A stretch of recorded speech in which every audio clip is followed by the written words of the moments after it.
understand that these companies, guys, a lot of times these big corporations, their interest isn't to actually pay you higher wages so you can live a better life. No, their job is to pay you as little as possible so that you stay. Yeah. They obviously are going to give you a livable wage so that you can live, but they're going to give you just enough so that you stay, you don't go anywhere, because their number one thing is, if we're going to train you, we're going to pay you, we're going to give you a job, etc. We want you to stay. Retention is very important. Bro, I did the math. If I stayed there at the same rate of $10 an hour, I would have made it for that year. If I'm going on, $19K a year. That's why I got my $19,000 a year is poverty, bro. terrible. That's why I got a second job at Chick-fil-A. Alright guys, Myron Gaines and Walter Weeks just turned to the audience, and what starts as advice turns into a full-blown call-out. We're talking about harsh truths, money, discipline, and why most people stay broke by choice. Myron Gaines and Fresh expose the excuses, the brokey mindset, and this turns into a brutal wake-up call you cannot ignore. Breaking it all down on Debt Disaster Daily. Subscribe for more financial truth. Let's jump in. Guys say all the time, yo, I want to get more girls. Yo, I want to get in shape. Yo, I want to make more money. And then you ask them, okay, well, what are you doing to do that? And then they're like, the same stuff I've been doing for the past 3 years that hasn't led me to that. So you got to have a plan, guys. You got to really map it out and have a plan, have an idea. And, you know, the biggest thing to remember is, if you've always done what you've always done, you're going to continue to get what you've always gotten. You know, the definition of insanity is doing the same thing over and over again, thinking a different result. And I think a lot of people do that. I remember growing up. You know that saying, same shit, different day? Yeah, pretty much that. And the more you do the same crap every day, expect nothing, basically. Literally nothing, because you're not getting anywhere, you're not going nowhere. It's like you're like in a hamster wheel. And if you're in a hamster wheel doing the same job, that's what we call a rat race. Right, in high school, you know, you get those, right, in high school you always have those people that you think are going to be like successful, then you got some that are like losers and stuff like that. And the one thing I noticed with the kids that, you know, whether they were in a lower level, lower IQ class, or they just weren't, you know, they didn't really have aspirations like that, they would say, I'm going to do X, Y, Z, but then you would see what they're actually doing, and they're doing the same thing they've always done. They're still smoking weed. They're still playing video games all the time. They keep saying, I'm going to change, I'm going to make a change, but they never actually make a change. So, I mean, obviously you want to start small. It could be with just like cutting out one bad habit and then slowly building from there. But the reality is, you're going to have to give up and stop doing the things you're currently doing if you want to change from what you're doing. Yeah. And I don't think enough people understand and appreciate that you must actually take real, hard, tangible steps towards changing if you want to actually get the change that you want. You know what scared me? What? My first job at AT&T, taking phone calls. Yep. There's a call center with like at least 200 agents, right, from around the world. Yep. And people were there for 40 years plus. I was like, 40 years? And they said, yeah, I want to leave here one day. Niggas was singular. Yeah, bro. I want to leave there one day. Oh, yeah, I hope so. Get my pension. And I'm like, this isn't 1965 no more, guys. Wake up. And it's like, The dudes used to work for Singular. yeah, they got different contracts like Xbox and Yeah. AT&T, but that actual department, they were there for so long. And I was like, what's your plan to get out of here? Oh, yeah, well, you know, one day I'm going to get out this office job and have my own career. I'm going to be an entrepreneur. That's so true. I'm like, awesome. When? Oh, you know, bro, soon. I just got to figure things out. I'm like, nigga, you been here 40 years. It's crazy to me. But that right there had me scared, because I'm like, damn, if they're here this long saying all this shit, I got to make a change. When I worked at Macy's, loss prevention, right? I was 18 when I got that job, right? I did the security there, and I worked there until I was about 20 years old, because I went out to college. There were people that they're working that were like 22, 24. One girl was like 28, 29, making like $10 an hour. This is back in like 2008. Yeah. And yeah, what would everybody say? Yeah, I'm gonna get promoted, or yo, I'm gonna go get another job, or yo, I need more money. Like y'all right now, I'm guarantee you guys know exactly what I'm talking about. All of you have a job right now, right, where you have your coworkers, and y'all are bitching about how much you get paid. You're gonna bitching about the hours, and you're complaining and saying, yo, well, I'm gonna fucking get out of here. I'm out of this place, etc. And what ends up happening? 5 years later, they're still there. Yeah. And you know, Or that.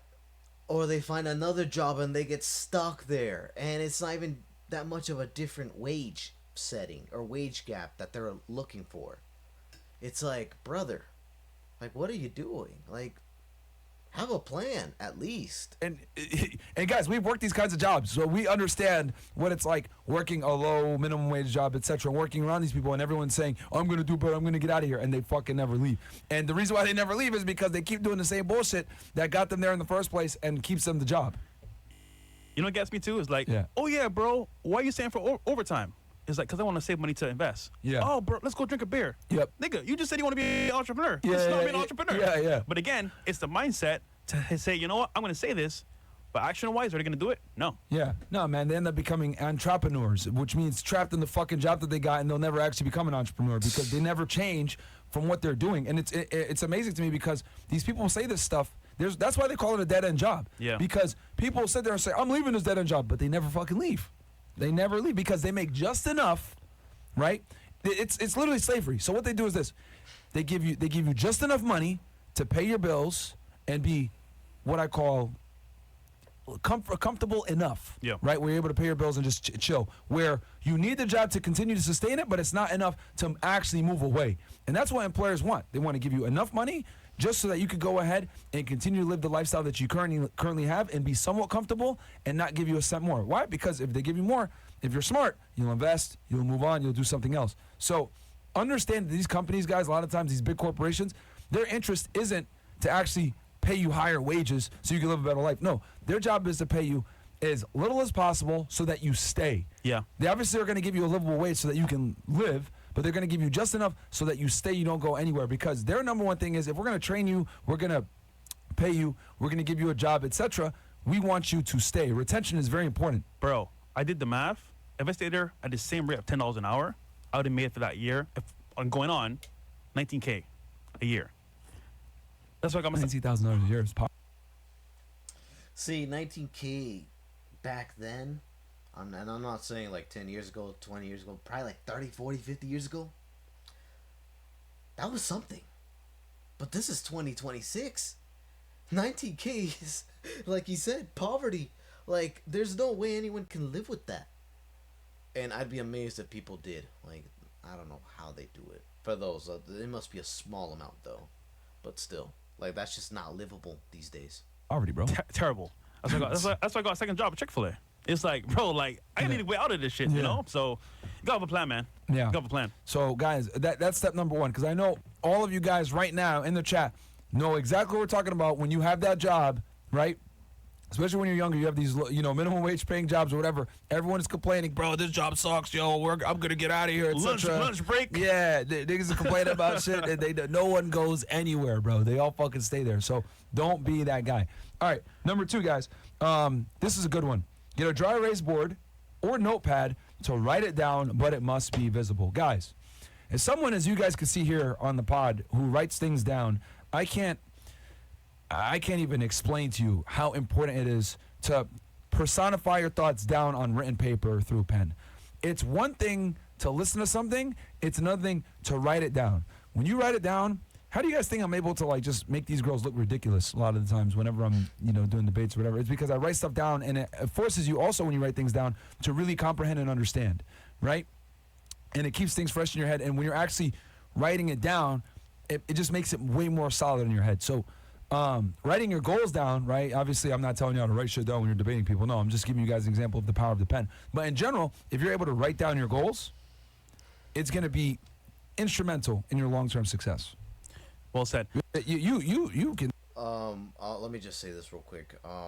So notice how we are in an era where we don't even have to write anymore. They're taking that away. Because what Myron said, writing down is still important. People underestimate that. They think, oh, you can type stuff on the computer now. You could text on your phone and whatnot. But like writing down, like it's like calligraphy is like very, very, very underestimated.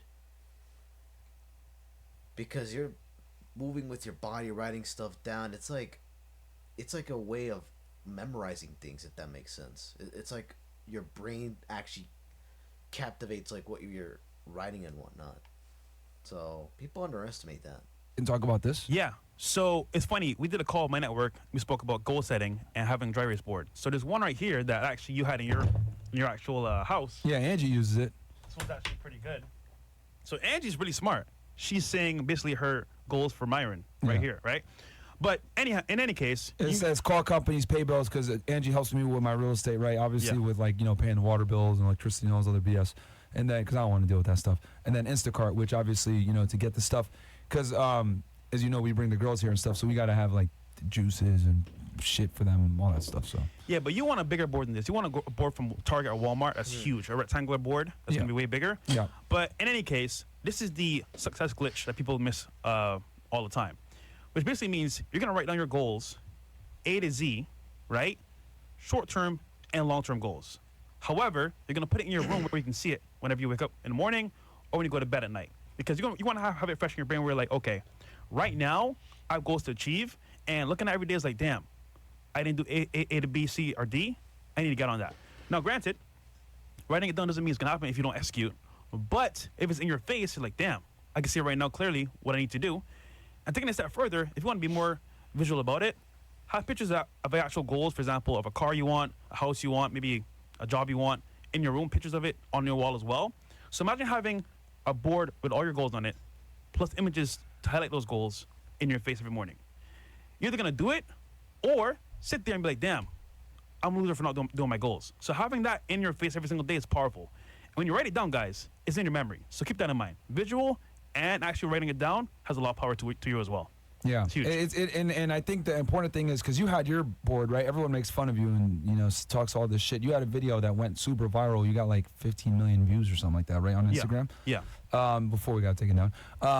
But you guys know the famous clip of him getting denied by Grant Cardone, etc. But after that happened, Fresh put on a board. I'm gonna get a Lambo. I'm gonna make this much money a month, etc. And he had that board in his room. And remember when I met him? Like I remember seeing that board when I went over there before, and that board, you woke up every day and you saw it, and before you went to bed every night you saw it. So it really it's a reminder, like, okay, what am I doing, right? And I think to be able to wake up and go to sleep seeing that every day is very powerful from a subconscious standpoint. And I think for a lot of you guys that have goals and got things that you want to do, just putting it in your face every single day is a stark reminder, like, damn, okay, this is what I'm pushing towards, right? And if you fuck up one day or whatever it may be, you could come back and look at that board and be like, damn, did I get closer to the goals on this board, or did I get further? If the answer is I got further, then you got some work to do. 100%. Actually, what happens is when you complete those goals, because I don't know why, whatever don't happen. Bought a property, Yep. got the car, did a speech on that platform for FTX trading. Not FTX. What's the other one? FTX, I was gonna say. No. What's it called? FX Summit. I thought it was talking about Forex trading. All right, never mind. I did FX that Summit. speech. With the Forex traders. Yeah. With Q Banks and them. Yeah. So everything that don't happen in, like, for example, in order, actually. It's crazy. So writing it down is very powerful. And then let's say you do lose track of time, or you lose track of like what you're doing. Okay, let me get back on track, because obviously speaking, my goals are right here in front of me. So let me get back on track. Yeah. So it happens. So writing it down, guys, is very powerful. And then I think also writing it down and where you can see it every single day. Don't just put it on a notebook and just be like, oh, like put it on a big whiteboard and put that in your room. Because people say, oh, why not just put it on my phone? Bro, look at your phone, bro. You're not going to look at it every day. You ain't going to open up your Google Notes and be like, what do I got to do? Like that. It has to be in your face where you can say, okay, cool. This is what it is. Oh, shit. It's right there. Yep. And another thing, too, which is kind of powerful, other people will see it that know you. Ooh. You know what I mean? So it's amazing how people get motivated a lot of times to prove others wrong. Like, they might not be motivated to do it for themselves, but they'll be motivated to prove others wrong. Hell, even myself. I mean, you guys know when we were going through all that bullshit in 2021 and people were talking all the crap that they were talking, 50-plus YouTube channels talking shit about us. At this point, it's 50-plus, but back then it was like 30-plus. Yeah. Talking shit about us, making all these insults or whatever. What did I do? I went and got better cameras. I went and got better equipment. I upgraded the studio, and we came up with new concepts, and we made the show even better to really improve. So naysayers and haters, a lot of the times, what they end up doing is they can spark creativity. They can spark, motivation. And, it is what it is. I mean, hell, this Crimson Chin made some hits on us, right? Talking, oh, well, these guys aren't really leaders of masculinity. I watched that video. I wrote down what I was going to say back to her. I took notes, and we went ahead and executed and made her look really foolish. Because even though we had some comedic relief in there making fun of her, we also addressed a bunch of her points that she made with factually refuting a lot of the things that she said, because she was incorrect about a bunch of stuff. Whoever went ahead and did the research for her didn't know what they were doing. Her script writer. Right, her script writer, right? Obviously, we're making jokes, having a good time, etc. We had like 20,000 people watching live on that one between all the platforms, so it was a good time. But how were we able to do that? Well, hater, watch it, write it down. Boom, this is the game plan I'm going to do. Obviously, that's on a more micro level, but the point is that writing things down, guys, right, and then having a goal and putting it out there for everybody to see. What'll happen is it'll keep you accountable a lot of times. If you put that fucking whiteboard in your room and your parents here, your friends here, whatever, they're like, oh, these are your goals, then it's gonna motivate. Oh, damn, they know my goals too. Shit, I got to do something. Now imagine you have a girlfriend or a girl that you're talking to, right? And it's in your house every single day. She'd be like, "Did you do any of your goals? It looks like the exact same." Like, now you look crazy. No, nothing crossed off. Yeah, you look crazy. The hell's wrong with you? All right, guys. Well, I'm gonna end it right there. So, moral of the story is, first and foremost, never underestimate calligraphy. Try to write something down every now and then. And if you have aspirations to become better than the average, write those goals down. If you want to do it daily, that's another way you can do it. Or, like Myron said, or Fresh, have pictures and whatnot on the wall. Have a whiteboard or something where you could see it every night, every morning when you wake up or when you go to sleep. You're probably wondering, okay, how does this relate to finances? Well, if your goal is to be better at finances, well, do this. Literally do this right here. I mean, it doesn't matter what the goal is, really. Like, if you want to be better at something, well, the point is, like, you can do this strat right here. Use this strategy right here. When it comes to finances, if you want to be better, well, obviously, first of all, be wary. I mean, you can just write down what you're doing wrong and write down what your solutions are, or what you could possibly do, and your goals as well, and start achieving them. Start working towards them. So, yeah, I mean, like, writing goals isn't necessarily just for like your actual desires and whatnot. It can be financial. It could be a necessity. It can be like anything that needs to be done as well. Like pay a bill or something like that. Like, do it. This is Death Disaster Daily. Thank you guys for watching. We're out of here.